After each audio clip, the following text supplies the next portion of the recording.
Good morning, Holler Times viewers. Joining us today is country folk singer-songwriter Jeremy McComb. Hey, Jeremy, how goes it? Good. How are you guys? Oh, doing good here in sunny Southern California. Where are you calling in from? Nice. I'm in Nashville, and it's sunny here as well. Beautiful, a little muggy, but not bad for summertime. I'm wearing this new summer accessory here too. Ooh, what is that? Well, so I trained jujitsu, and I caught a little bit of a arm coming in today, so you'll have to excuse me for my Spock ear on the right side today. That you're trying out for a new movie. Yeah. It's a new music video, right? Yes, exactly. Yeah, this is all method acting. It's just method. There you go. See, always good to know. So I see Yeah. your hat and your shirt is that some type of logo? What is that? Yeah, this is Kimes Ranch. It's a brand that I'm sponsored by. It's people have seen it on Yellowstone. They do Yeah. all the clothing for Yellowstone, and they've been a sponsor and a huge supporter of mine since the very beginning. Really, I kind of got in ground floor with them, and they're such amazing people. And was just out for the like horse cutting championships they had out in Vegas. So we just did a big show out there, and have just been amazing people and big champions to me. And so it's awesome to have them as a tour sponsor. Well, cool. Give him a little plug there. Thanks for that. Yeah, thank you. So today, Jeremy is joining us because he's got a new acoustic music video for his song Every Road, which Yes. the Hollywood Times is premiering this Thursday, September 1st. So we're really excited. I've seen the video several times, and oh my gosh, it's amazing. The words, everything, the song. It's great. Thank you. Thank you so much. Yeah, it's I've kind of found myself in this nostalgia thing, over the last couple of years. I think with the things that happen in the world and the way that things went, I think it forced a lot of people to look back and kind of re-experience those things. And this is one of those songs that I wrote that's so personal to me. You never really know if it's going to you realize everybody grew up in the same way, everybody has the same feelings about the house they grew up in and the street they grew up on, and the friends that they had when they were kids, and the first person they fall in love with. And so it's such a theme of a familiarity for people. So I'm just thrilled that people love it. I wrote it. I watched an episode of The Wonder Years, and I was ugly crying on my couch, and went to my kitchen table and wrote this song. And so I'm just absolutely thrilled that people love it. Yeah, after hearing it and playing it several times to catch the words, it's like, oh, this must have come kind of like during COVID. It changed us all, and thank you for a song like that, because we all it's taught us to look back, because we have our past and we have our good past. Yes, well, thank you. Thank you for premiering it, and yeah, I hope people connect with it. And I saw your guitar in the video. It's got a hole in it, kind of remind me of Willie Nelson. Does your guitar have a name? Yeah, its name is Latrell Femme, which is French for the other woman. Awesome. Why is it that guys, men always name their guitars after women? Is there a reasoning for that? Well, I think that there is just that connection, that's hard to explain unless you explain it in terms of that kind of intimacy. I always used to laugh that my guitar knows my ex-wives and all my favorite songs. And so you have this intimacy with this instrument, and it really does just become an extension of you. And so I think that the best way to explain it is with I guess it's the same reason people name their boats, Right. A women's name. Yes, it's always the stronger force, right? I believe that women are definitely the stronger force in the world, and so I think that using that as an instrument with a female energy helps put it all out there. So when did you first learn to play the guitar, or was that your first instrument? That was my first instrument. I started playing, I think, when I was 8. Wow. I'm a 6th generation musician. And so I remember hearing this Marshall Tucker Band song called Fire on the Mountain, and it just like painted this picture that I wanted to learn how to do that. And so my dad started showing me, and I just kind of fell in love with it from there. And that was the beginning of just storytelling for me, where it started with the Marshall Tucker Band, and it went to Willie, and it went to Chris Christopherson and Jim Croce and Otis Redding.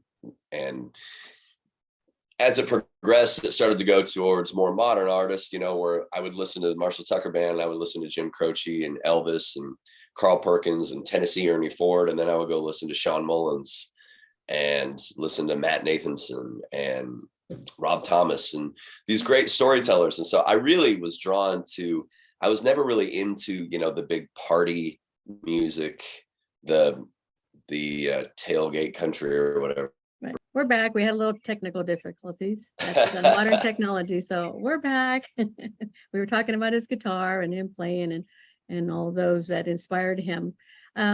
Also, Jeremy, what was like the first song you remember writing?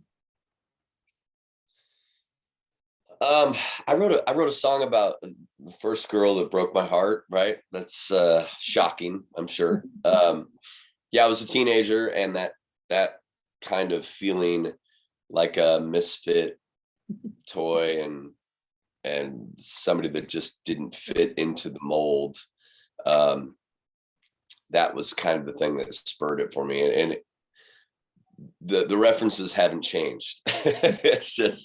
It's moved on as I've gotten a little older, and it's still not feeling like I'm part of it. I'm still not feeling like I really belong anywhere. And, I've never really wanted to fall into any clubs. And so I think that that's kept me honest and kept a little bit of that outsider perspective that I write from. Yeah.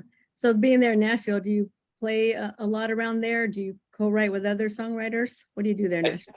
I do co-write. I've got a handful of friends that I write with. I don't really do the 5 days a week in a room with all kinds of people anymore. I've got a small handful of people that I love to write with, and Rick Huckabee, Adam Hood, who's an incredible songwriter. Both of them are, and just a couple of guys like that, where you really connect. You can be super vulnerable. You can be super open. And I've found that although I'm not writing 150 songs a year anymore, 100 songs a year, the quantity isn't there, but the quality has exponentially gone up to where I feel like, I might be writing, 30 songs a year, but I'm recording half of them. So I feel like the quality of song has really jumped when I really just started hyper focusing on writing with people that I really trusted to be vulnerable with. Yeah. And then Every Road is one of 6 tracks that's coming up in your EP, The Way Back. And that's coming up every night. Let's talk about that a little bit, the upcoming EP. Yeah, The Way Back is kind of part of, it started originally as The Way Back, where I was thinking about sitting in, the way backs of the station wagons as a kid, or in the back of the truck. And then it really occurred to me as the song started taking this path that it was the way back to who I was and where I came from. And, with progress and the way that the world is now, you can go back, but you can't go home, if that makes sense. It's the fields I used to work in as a kid, our housing developments, the farm that I grew up on is gone. The house is gone. I don't even have really like a place to go back to. And so you kind of go back to town, and it's a lot of ghosts and a lot of progress. So The Way Back was really part of that, where it's just exploring that road of kind of the loss of your innocence and that transition into being an adult, which sucks. Thankfully, I'm not a full adult yet. Just I'm 62. You can ask my wife. Me neither. I don't plan on being. I don't ever want to give up that. I can relate what you're talking about. I mean, I can't wait to hear the rest of them. I grew up in a grocery store. My parents bought a store, and I grew up there from 5 years old to about 18, and I had a ranch with animals. And when I went to show my grandkids, because I hadn't been there in years, I went down there, and it was all gone. To see a self-storage place, it broke my heart. I had to pull over and I cried, and the kids are like, "What's wrong?" And it's really tough. People could go back and see, where they lived, and for it to be all gone, I hear you on that one.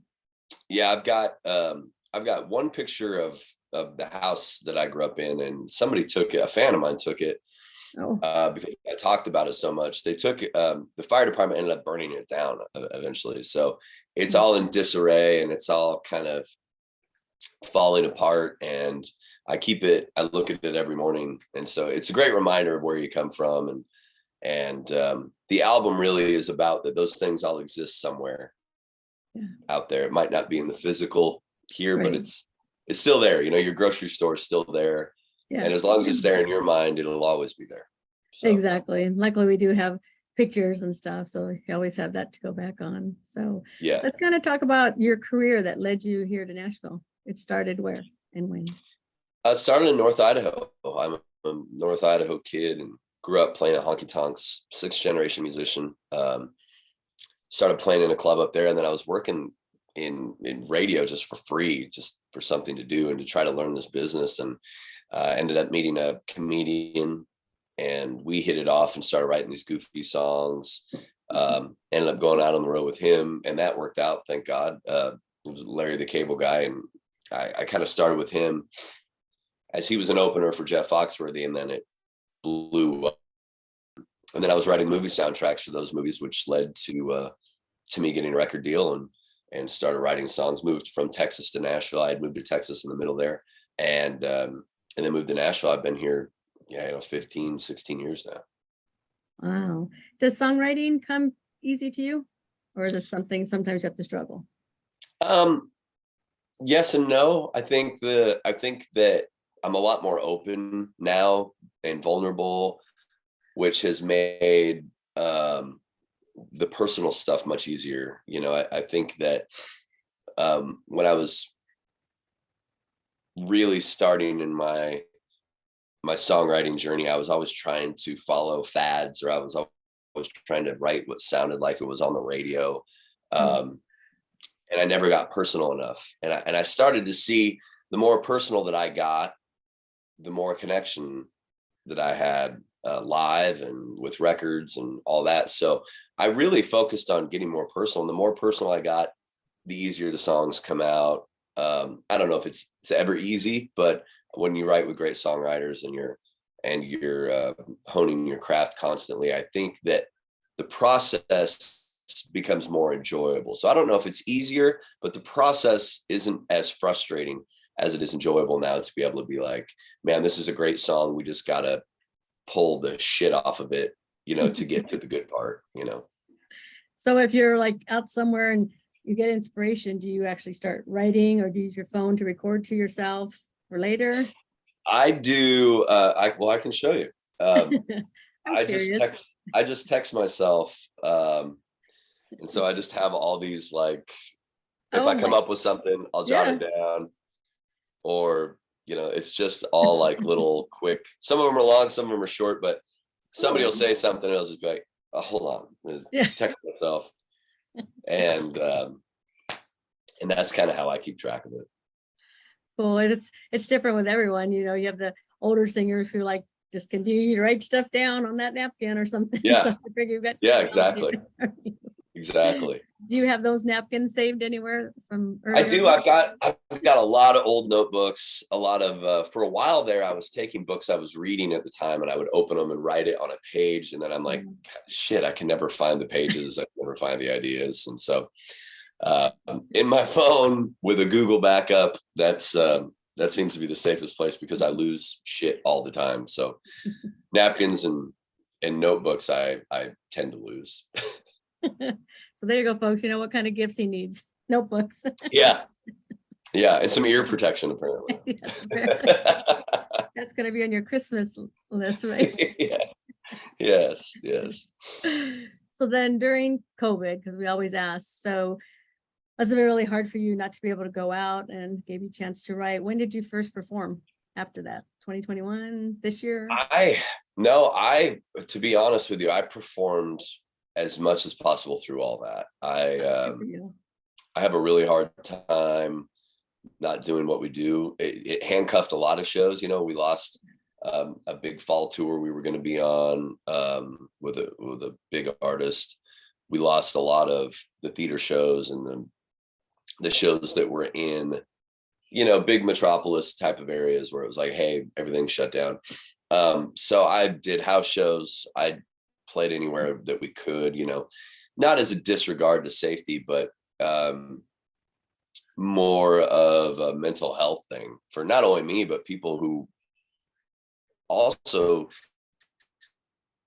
like going to those. And so, we did everything we could to stay safe and to keep people around us safe. But, we tried to stay as normal as possible. And, there's guys in my organization that count on us to put food on the table. And there weren't a lot of possibilities for guys like us, to go on. Yeah. I'm not really an unemployment type of, I didn't want to go on to any system type of financial stuff. I just wanted to work. And so we worked as much as possible, had a lot of great people who helped us out. And, going from 170 shows a year to 30 was miserable, but slowly working it back up. And then as things opened, we continued going to wherever they'd let us play. So back in the earlier days when you were the opening act, like what was your most memorable concert that you opened for, and who was it? There's so many of them. I always loved, and I'm still an opening act for a lot of things on these bigger things that we're able to be a part of. I loved touring with Kit Moore. Kit Moore is the nicest, most genuine. He's just one of the nicest dudes on the planet, and he's so real. There was never anything about that him or his crew that was not cool. They were amazing. There was just so many. There's been so many different experiences. All the good ones pile up, and the couple of bad ones you have, you don't really think about anymore. So there's just so many people that have been so nice to us through the years, but the ones that really stick out, are the guys like Kit Moore and people like that. What was it like being part of that blue collar comedy? Those guys are something else. Oh my God. It was insane. I study comedy probably more than I study songwriting. I just love it. It's something that I love. And I really found that it helps you connect with your audience so being able to watch a master class of comedians. And at that time, this is before Kevin Hart. This is before, Bill Burr was selling out stadiums. Right. And so it was the biggest grossing comedy tour ever at that time. And it was incredible to watch it night after night after night, and watching things start with Cable Guy opening for Jeff in theaters. And then all of a sudden we're doing our own theaters. And then all of a sudden we're doing 2 nights in theaters, 3 nights in theaters, and then arenas. And then they would do the blue collar thing, obviously. And, they're selling 1 million copies of DVDs first day. And it was insane to be a part of. And it was really incredible to just be able to be in the room watching that happen for these guys that all really deserve it. Yeah, I got totally hooked on all of them. Still follow them. I love Ron White. I go see him every time a lot of them come out here, to the casinos out in the deserts here in California. So anytime they're out here, the Langville, any of those, it's like, they're great guys, Yeah. Oh my gosh. Well, do you have anything else? Absolutely. Tell us about the upcoming new EP, and like I said, your video is amazing. It's really Thank you so much. Yeah, with the Every Road video, thank you guys so much for premiering it. The new EP comes out September 9th, which will feature another single called Underdogs, and we're actually partnering with a company called 8 Man Strong, which is an inspirational clothing company, but most of their stuff is based in MMA or weightlifting or CrossFit, stuff like that. But their shirts are all inspirations for people that have gone through tough times, that have overcome, that have persevered. And so Underdogs really falls into the 8-man spectrum. What we're doing is we'll be releasing the new video. And along with that, we're going to release an official 8-man Underdogs t-shirt at 8manstrong.com, with the proceeds and the profits of that shirt going to Operation Underground Railroad, which is doing amazing things to stop human trafficking. Oh. So all the proceeds will be going to Operation Underground Railroad. Everybody should go check out that website. And also check out 8Man Strong, because they do a lot of charitable work as well.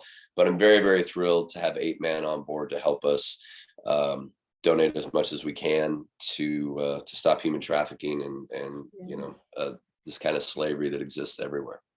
Yeah, we will definitely keep up with you on that. Thank you. That's a touching thing that could be in our backyard and not even know it. So, yeah, it's a crazy thing. Yeah, it's hard to watch stuff like that, but it makes you be aware. Exactly. To know that stuff is. I mean, you're traveling, you see signs, and like, wow, it's great to see signs like that now. Yes. Yeah. And the awareness and the stuff that Operation Underground Railroad is doing, when you follow them, they're going to every country. They're freeing these kids and these people that have been, sold into slavery, in the sex trafficking business, and putting these scumbags away, so they're doing amazing work. And I'm just proud to be able to partner with 8Man, do this Underdog shirt. It's an inspirational shirt. And the cool thing about 8Man is it's not only how you look in their shirts, it's how you feel about the shirt that you're wearing. And so they've got a lot of themes over there that a lot of people can connect with. And 8manstrong.com on September 9th, we'll release the Underdog shirt. So you guys have to go grab one and check it out. Awesome. And what is your social media? Yeah, you can check me out, jeremymccomb.com. Facebook, it's Jeremy McComb Music. Instagram, it's at McComb over. And so YouTube, Reels, Shorts, all that stuff. You can find me on all of them just with my name. Great. Well, we'll put those links up there for you. So we appreciate it so much, and we look forward to premiering your new video, acoustic. Yes, thank you so much. Thank you for doing it. Thank you for connecting with the song. I hope other people do too. And can't wait to talk to you again. We have greatly appreciated it.